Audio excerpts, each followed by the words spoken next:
Hal yang patut kita contoh dari Malaysia adalah dari segi pengurusan masjid dan surau. Di sini bukan cuma masjid. Wih, ini kalian lihat, ini ada motor-motor parkir nih. Kalau boleh tahu di daerah kalian, kalau parkiran di tempat wisata kayak gini, di kota-kota kalian lah. Do you want to take your bottle? Wait for a moment. Hai, aku Hani, master. Coba tolong jelasin kenapa orang di Malaysia itu kalau tinggal di rumah, kondo, atau di apartemen. Malaysia itu rakyatnya itu mulai dari paling bawah sampai di atas. Tapi biaya hidup mereka itu murah.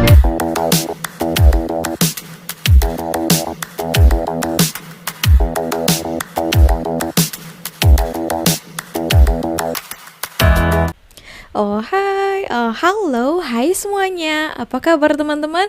Jumpa lagi bersama Sari di channel ini. Sari doakan dimanapun kalian berada, tetap diberikan kesehatan ya, tetap semangat untuk hari ini. Dan Happy Mother's Day untuk semua ibu wanita di luar sana ya, termasuk saya juga.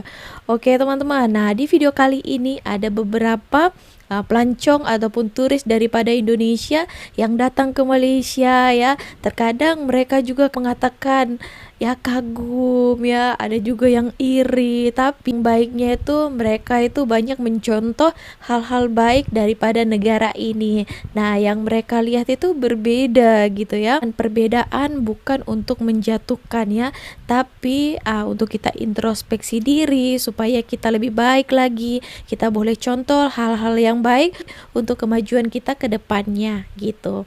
Oke teman-teman, so mari kita tonton beberapa video ini. Sepertinya video kali ini agak banyak ya videonya, karena kita akan kompilasikan beberapa video pelancong Indonesia yang datang ke Malaysia. Mari kita tonton videonya bersama-sama.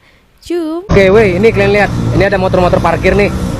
Kalau boleh tahu di daerah kalian, kalau parkiran di tempat wisata kayak gini, di kota-kota kalian lah, berapa kira-kira parkirannya, weh? Coba tebak. Tapi di sini kalau aku lihat dari tadi tukang parkir nggak ada nih. Tuh. Apa, parkir. Tukang parkir kau, Bang? Parkir. Bang, parkir, Bang. Ada tukang parkir ya. Bang, parkir. Ini kurasa kalau tukang parkir kerja di sini nih. Kan? Selalu dari sini duduk nih. Lumayan ini, weh. Tuh, kalian tengok parkirannya nih, hitungannya parkiran mahal ini. Di pinggir jalan, terus di pinggir ikonnya Malaysia tuh. Cair deh ini, betul cair bang di sini bang. Mending abang ngerantau kemari, parkir di sini nih. Berdiri di sini aja bang, berdiri nungguin. Jelas abang dapat abang 55 ringgit kan, lumayan tuh 5 ringgit kan, 5 ringgit tuh. Coba kalian komen weh, daerah kalian berapa kira-kira parkiran kalau di tempat wisata-wisata gini. Tapi di sini aku heran nih, nggak ada tukang parkir, aku tengok nggak ada tukang parkir. Apa memang sengaja nih parkir yang ada? Nggak tahu lah, aku rasa bingung pun aku. Udah lah weh, Jangan jadi tukang parkir kau di situ ya, Bang. Kau lihat peluang ya, Bang. Hal yang patut kita contoh dari Malaysia adalah dari segi pengurusan masjid dan surau. Di sini bukan cuma masjid, tapi surau-surau kecil di sini hidup semua. Setiap surau di sini memiliki struktur yang bagus bang, memiliki program yang bagus. Dimana selesai sholat subuh kita diajarin buat Al-Quran dan tafsir. Selama bulan Ramadan di sini nyediain buat buka bersama. Bukan cuma itu, tapi setiap selesai sholat maghrib di sini selalu ada ceramah dari ustadz sebelum menjelang itu bergilir kita diajarin hadis. Ada ustadz spesialis tasawuf, ada ustadz spesialis sirah nabawiyah. Dan setiap 1 bulan 2 kali kita ajarin buat Al-Quran dan tajwid. Selama tinggal di sini aku banyak belajar dan banyak bersyukur di sini. Jauh-jauh pergi kenduri kawin, tapi pengantinnya nggak ada. Hari ini suami aku diundang ke majelis pernikahan. Majelis kali ini ada di pihak pengantin lelaki yang ada di Batu Pahat. Perjalanan kita untuk sampai ke sini sekitar 2 jam atau 2 jam. Yang beda dari pernikahan di Indonesia dan di Malaysia itu dari makanan, yaitu nasi minyak. Kalau di tempat aku, khususnya di tempat aku tuh nggak ada nasi minyak. Setelah aku nikah dengan suami aku, akhirnya aku banyak tahu hal-hal yang ada di Malaysia. Dan soalannya, kemana pengantinnya? Ternyata bukan pengantinnya yang nggak ada, tapi kita yang lambat. Kita sampai Batu Pahat pukul 4 dan di sini ada 2 majelis, jadi kita nyasar dulu dan sampai 4:30 udah mau habis dan pengantinnya udah pergi photoshoot. Segitu dulu dari aku sih, bye bye. Malaysia itu rakyatnya itu berpendapatan jauh lebih di atas kita secara umum ya. Artinya mulai dari paling bawah sampai di atas. Tapi biaya hidup mereka itu hanya 1/2 atau 1/3 dari kita. Contoh ini, jalan tol yang sepanjang saya drive sendiri saya tahu 485 km bayar uang rupiah ini kalau dirupiahkan 170.000. Kita ke Semarang hampir 500.000, lebih pendek 400 sekian. Namanya BBM, dia juga impor kan? BBM di sana RON 95 dan yang benar. RON 95. Itu 7.000 sekian. Kita RON 92. 160 ya. Makan murah, pendidikan, pengobatan. Artinya ada yang tidak fair. Jadi selama ini pengelolaan ekonomi kita ini sesuatu yang tidak benar. Fix, aku gak akan nginep di sini lagi kalau liburan di Kuala Lumpur. Kamu mau tahu kenapa? Yuk, tonton video ini sampai habis. Liburan singkat ke KL, aku dan teman-temanku nyari tempat menginap yang affordable dan dekat kemana-mana. Especially daerah Bukit Bintang dan sekitarnya. Kita booking tipe kamar studio. Finally, how surprised we are kalau apartemen ini lokasinya cuma 5 menit jalan kaki ke Pavilion dan TRX Mall. Tambah lagi sekitar apartemen ini banyak tempat makan yang buka 24 jam. Jadi kalau kelaparan tengah malam, gampang banget mau cari makannya. Semuanya literally tinggal jalan kaki. Tag teman kamu yang paling suka jalan tapi anti repot, siapa tahu ini bisa jadi tempat nginap favorit kalian selanjutnya. Nah, video terakhir ini dia pakai metode clickbait ya teman-teman, disebabkan katanya fix aku nggak akan nginep di sini lagi ya, di Malaysia katanya. Oke, nah itu supaya menarik viewer ya. Sebenarnya apanya yang buat dia ini tak menarik ke sini gitu, padahal di belakangnya pun dia cerita oke saja ya, tapi awalnya kita penasaran ya, aku nggak akan nginep di sini lagi katanya. Oke, nah tadi ada beberapa video yang sudah kita tengok ya. Yang pertama itu ya, dia lihat dekat KLC sana. Biasanya kalau di tempat-tempat wisata di Indonesia itu mesti ada tukang parkirnya. Wow, ini wisata baru ini, tempat wisata ramai orang yang datang. Kuambillah ini tukang parkir ya kan, jadikan tukang parkir, bolehlah dapatkan satu motor itu boleh 5.000, kalau tempat wisata mahal sedikit sampai 10.000 ya. Jadi boleh diambil kesempatan. Nah, adalah tukang-tukang parkir kan, dia katanya untuk memarkirkan kendaraan kita, tapi ya kadang juga ditinggalkan juga kendaraan kita kan, dia tak peduli, Yanji dapat duit. Nah tapi dilihatnya tadi dekat KLCC kan, tapi kenapa orang tak ada minta-minta uang, parkir sembarangan gitu ya, dekat jalan tadi itu. Nah tadi itu ada moto-moto beberapa, tak ada tukang parkirnya, dia lihat ya. Awas kau bang, nanti kau pula yang jadi tukang parkir di sini kan. Tak ada ya teman-teman. Dia juga dikatakannya patut dicontoh pengurusan masjid dan surau di Malaysia. Oke, walaupun saya non muslim, saya mau berbagi juga video ini. Nah mungkin buat kalian, saya tahu teman-teman yang subscriber ini ramai juga yang muslim kan. Nah ada beberapa video lagi, so langsung saja kita ke videonya ya. Jom. Alasan aku pilih bayi tabung di Kuala Lumpur. Disclaimer, ini bukan konten endorse ya. Aku memilih untuk bayi tabung di salah satu klinik terbarunya Alpha IVF. Itu loh yang klinik-kliniknya bunyikan lonceng kalau kita berhasil hamil. Dimana kalau kita buka websitenya, mereka menampilkan success rate yang lebih tinggi dibandingkan klinik-klinik besar yang aku tahu di Indonesia. Walaupun klinik itu jodoh-jodohan, kami berikhtiar untuk meningkatkan peluang di tempat ini. Dan juga di klinik terbaru ini, mereka klaim kalau muslim friendly dan sesuai dengan syariat Islam di setiap prosedurnya. Nama kliniknya adalah Al-Haya Fertility Center. Pertimbangan selanjutnya adalah mereka sudah advance menggunakan AI sejak tahun 2018. Nggak hanya menggunakan, tapi mereka sendiri juga ikut mengembangkan AI, di mana pada tahun 2023 Alpha IVF bersama Versigen dan pihak lainnya mengembangkan AI yang disebut dengan Live Whisperer Genetics. Dan ternyata Live Whisperer ini merupakan AI pada IVF yang pertama kali masuk Indonesia pada tahun 2024. Kemudian mereka juga menggunakan teknologi piezo ICSI dari Jepang yang lebih minim kerusakan pada sel telur pada saat menyuntikkan sel sperma. Dan pertimbangan terakhir karena lokasi, di mana aku dan suami aku LDM Pekanbaru Jakarta, ternyata lebih murah kalau kita berdua ketemuan PP ke KL daripada suami aku sendiri PP ke Jakarta. Hitung-hitung sekalian refreshing. Nah ini ya, ramai juga orang yang give up kepada dia itu mau program hamil. Ternyata mereka itu las-las datang juga ke Malaysia ya. Seperti saudara saya ini baru-baru ini pun dia sudah, umur dia pun sudah tak muda lagi, 30 lebih ya.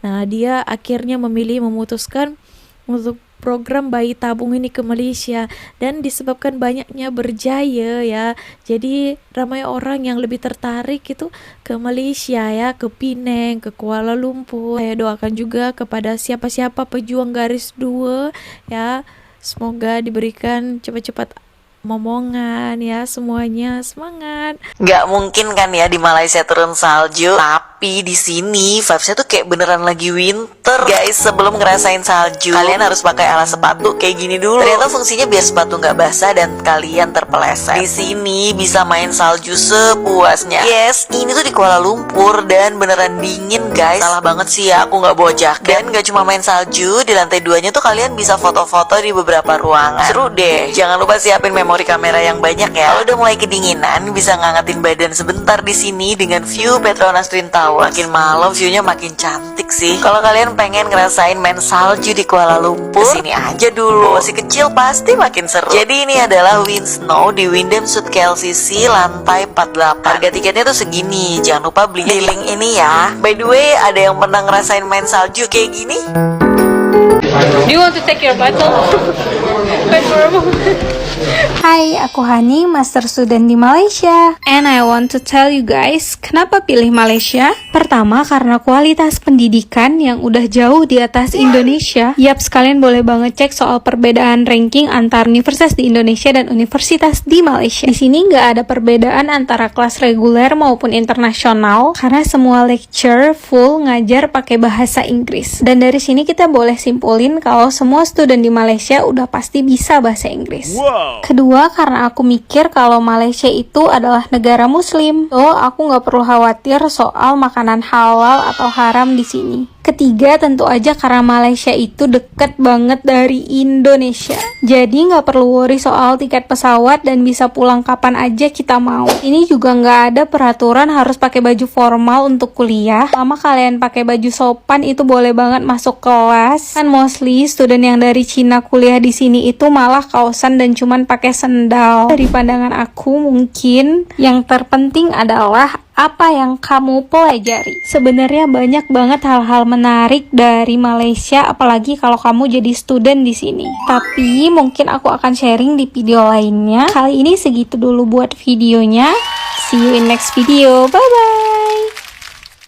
Gue udah di Malaysia dan sekarang gue udah di perkampungan warganya. Kita beli pop ice. Pop ice di sini harganya 4 ringgit. Berarti kurang lebih 15 ribuan deh. Padahal sesuai janji gue yang kemarin, kalau videonya tembus 100 ribu like, gue bakal nginep di rumah orang random yang ada di Malaysia. Tapi kayaknya nggak bakal kejadian ya, karena masih jauh banget. Ya udah deh, gue bakal nginep di rumah orang random kalau video ini tembus 1 juta viewers deh. Dan buat lo semua, mending lo komen gue harus ngapain di Malaysia. Buat orang yang beruntung bakal gue kasih oleh-oleh dari Malaysia. Dan mending lo like dulu video ini dan lo follow juga akun gue, follow Instagram gue juga buat ngikutin keseruan gue di sana, karena gue bakal kasih oleh-oleh buat lo semua. Oke, nah untuk video yang terakhir ini kan katanya abang ini sudah di salah satu perkampungan di Malaysia dan dia kan mau nginep ataupun boleh rehat tidur di salah satu rumah di sini. Kalau di Malaysia ini tak sembarangan juga orang mau masukkan orang asing itu ke rumah dia ya. Takut. Wow, kalau saya tiba-tiba datang orang rumah saya, maaf bang, maaf. Saya tidak tahu maksud Anda ke sini. Saya tak kenal Anda.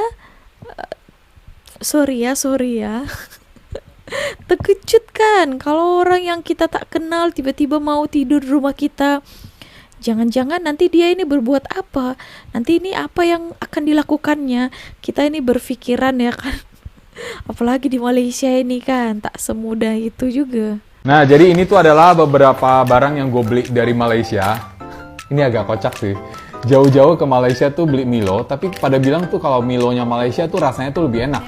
Tapi gue nggak pernah nemu nih. Intense Dark Coklat. Terus ada yang unik lagi tuh yang ini nih. Minuman coklat tapi rasa KitKat. Ini juga katanya sih baru ya, gue nggak tahu ini beneran baru atau enggak, jadi gue coba beli juga. Terus ada satu lagi, ini gue nggak tahu bacanya apa ya, ini nama tokonya itu Ban Heng.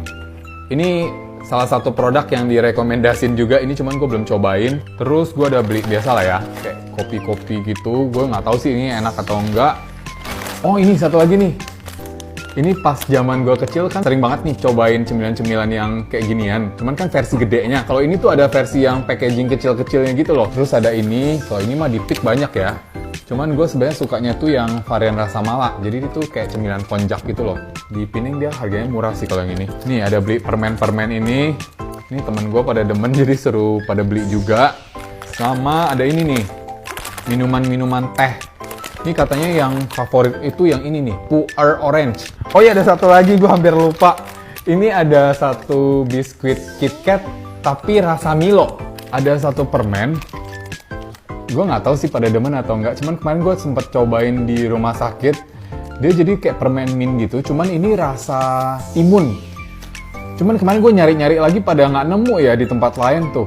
Icy Himalayan Salt. Temenin jajan di Bukit Bintang, Malaysia. Dari hotel ke Bukit Bintang, aku jalan kaki karena aku mau strolling around di Kuala Lumpur. Ada apa aja sih? Pandangan pertama langsung ke jus warna-warni ini. Buah naga, mangga, kiwi. Rasanya tuh asem, manis, kecut, seger banget sih. Lanjut pengen makan durian di tempat yang terkenal banget di Kuala Lumpur. Di sini lengkap banget pilihan jenis durian Musangking sama Blackthorn. Sekarang mood aku lagi pengen makan durian yang manis pahit. Jadinya aku pilih Blackthorn karena kalau Musangking itu rasanya manis meleleh di mulut. Durian yang aku pilih ini beratnya itu sekitar 1,5 kilo, harganya cuma Rp50, which is sekitar Rp185.000 doang. Murah kan kalau di sini tuh durian, coba di Jakarta mahal. Apalagi durian di sini tuh nggak kaleng-kaleng. Lanjut jajan yang asin-asin, ini aku masuk ke restoran Tiger karena aku nafsu banget lihat chicken wingnya yang lagi dibakar. Aku pesan 10 pieces dan aku nggak ngira kalau bakal sebanyak ini. Karena satu chicken wing di sini tuh dibagi 2 potong. Tapi ya udahlah, toh rasanya pun enak banget, asin, manis, gurih, dapet rasa smokinya karena dia dibakar langsung pakai arang. Siapa coba yang kagak nafsu lihat chicken wing dijejerin begitu dibakar pula. Ketemu juga sama dimsum warna-warni. Kenapa di sini semuanya warna-warni? Lanjut cobain tempat viral lah, Mon Chinese Beef Roti. Ini tuh nyediain roti Cina isinya ayam sama daging. Harganya mulai dari Rp5 doang. Roti ini endul banget, luarnya itu garing ya, kulitnya lapisannya itu garing, tapi dalamnya itu lembut. Sejauh mata memandang, gue jalan-jalan di Kuala Lumpur, tempat kebab ini tuh nggak pernah sepi dan store-nya tuh di mana-mana, banyak banget. Jadilah gue kepo dan gue beli, tapi rasanya be aja. Coba tolong jelasin kenapa orang di Malaysia itu kalau tinggal di rumah, kondo, atau di apartemen dimanapun kalian berada, kenapa semua tempat selalu ada yang kipas angin. Ruang tamu, kipas angin. Di ruang kamar juga ada kipas angin. Ada kipas angin. Laundry di Malaysia gimana sih? Gini caranya. Assalamualaikum warga. Kita mau nyuci. Ini karena saya lagi nginep di luar jadi nggak bisa nunjukin gimana yang di IUM. Tapi kurang lebih caranya sama. Sambil ngerjain tugas yang kemarin. Saya ada presentasi hari Kamis. Semoga ada tugas yang bisa diselesaikan hari ini. Kalau di Indonesia saya biasanya laundrynya itu udah sekalian gitu. Cucinya, setrikanya, dilipatnya sekalian. Tapi di Malaysia tuh saya gak jarang nemuin. Mungkin buat teman-teman Malaysia yang nonton ini boleh kasih tahu di mana yang kayak gitu. Ini dia tempat nyucinya, saya udah nyampe. Namanya Dobby. Dia ada washernya sekaligus nanti pengeringnya. Gini. Kita masukin dulu barang-barangnya. Jangan lupa tutup, mesti bayar di sini. Kalau udah, tinggal start. Nanti dia bakal mulai sendiri nih. Di sebelah Dobby-nya ada 7-Eleven, jadi bisa sambilan ngerjain tugas di sebelah. Kita sambil minum kopi. Tempat duduk di dalam penuh, saya ngemper. Tapi kopinya udah ada. Bisa nggak ya ngerjain tugasnya kayak gini? Ini saya pindah ke tempat nyucinya karena nggak bisa belajar di sana. Udah selesai, kita pindahin. Di sini caranya sama, tinggal masukin, habis itu bayar di sini. Terus simple. Nah di Lombok tuh jarang ada laundry yang kayak gini. Ini yang bikin beda sama di Malaysia. Udah, tinggal tunggu. Sekarang mau lanjut ngerjain tugas dulu.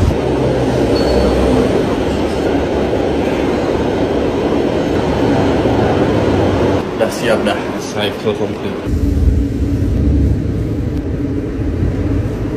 Oke, udah selesai. Bajunya udah selesai. Belajarnya belum selesai karena tugasnya belum jadi. Nanti kita lanjutin di kamar.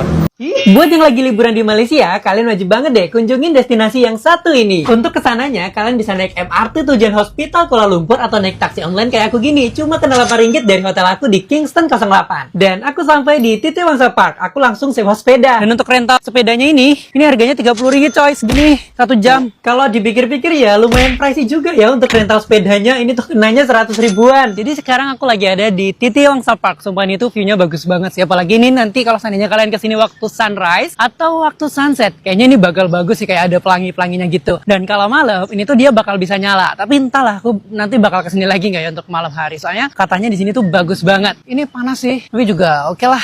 Dan kalian kayaknya harus deh rental sepeda kayak gini, biar makin bisa keliling-keliling dengan senang. Soalnya kalau nggak gitu bakal capek. Kayaknya emang bener sih kesini harusnya waktu sore. Sumpah enak banget di sini.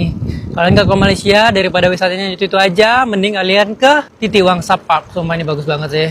Dan worth it to try. Aku mau nanya, kalau di Jakarta gimana? Ramai sini ya? Jakarta susah buat jalan, mending liburan ke sini. Dan aku juga ngelihat kalau banyak orang asing yang lebih ke main ke Kuala Lumpur ya, daripada kemana? Ke Jakarta ya. Kalau Jakarta susah kalau mau kemana-mana. Susah sekarang MRT juga pendek doang gitu ya. Ya betul. Kalau ini lagi construction lagi. Ya jadi wajar lah kalau lebih banyak turis datang ke Kuala Lumpur daripada Jakarta. Makanan pun ya mirip-mirip lah ya, cuma sih lebih banyak variasi ya, beda makan Arab. Ya lebih banyak variasi dari Jakarta kan? Jakarta ya kebanyakan lokal gitu. Adapun mahal-mahal, makanan India aja susah. Di sini makan India kan? Suka makan India? Enggak juga sih, lumayan. Tapi kalau lagi lapar mah enak aja. Gitu guys. Pegel. Bisa kelihatan bedanya KL dengan Jakarta dari kenyamanannya. Rushing. Why rushing? Gambar dong. Mana ada banyak video ya kali ini. Tadi ya juga perempuan itu mengatakan kenapa di Malaysia ini banyak kipas angin di mana-mana. Padahal sudah ada aircon ya. Oke, nah belum lagi tahu kakak ini sekali hidup aircon, sekali hidup kipasnya kak. Lagi lah ya, mungkin dia tuh terheran-heran, kaget dia ya. Oke, nah memang kalau di Malaysia ini tapi lebih kepada kipas ceiling ya, yang di atas itu. Nah memang di setiap tempat, kalau rumah saya ini di ruang tetamu, bilik pun ada, terkadang dekat luar pun orang itu ada juga pakai kan supaya sejuk juga dekat luarnya. Nah macam itu ya, setiap ruangan mesti ada kipasnya. Kalau ada pun juga, kalau tak ada kipas ceiling, tapi kebanyakan di sini yang ceiling ya. Kalau di Indonesia katanya jarang itu. Ya saya pun tengok jarang juga ya. Biasanya yang kipas duduk itu, gitu saja. Dan juga saya dengarkan culture shock orang Indonesia lainnya pun mengatakan ya jarang ada yang dekat ceiling itu ya. Oke, nah memang lah kan kita mau sejuk mah mestilah ada kipas kan, begitu. Oke, nah untuk Dopi ini layan diri sebenarnya ada juga ya yang kita kasih saja baju kita, nanti di orang itu cuci, ada yang setrika, gosok juga. Nah itu ada bagikan pewangi semuanya ya. Sebenarnya ada aja macam tuh kan. Kalau saya itu misalnya ya selimut-selimut kita kasih pergi sana kan. Tapi lebih mudahnya lagi mau cepat ya sebenarnya pakai Dobi layan diri nih ya. Kita boleh buat kerja kita, sudah boleh langsung siap kan. Nah begitu ya. Oke, so kalau Dobi layan diri ini pun di mana-mana pun tempat ada ya, jadi memudahkan gitu. Oke teman-teman, so segini aja video kali ini. Dari beberapa video tadi, apa yang menarik videonya bagi kalian? Boleh bagi komentar tanggapan kalian di ruang komen di bawah. See you on my next video with me, Sari Ting Ting Misari. Bye.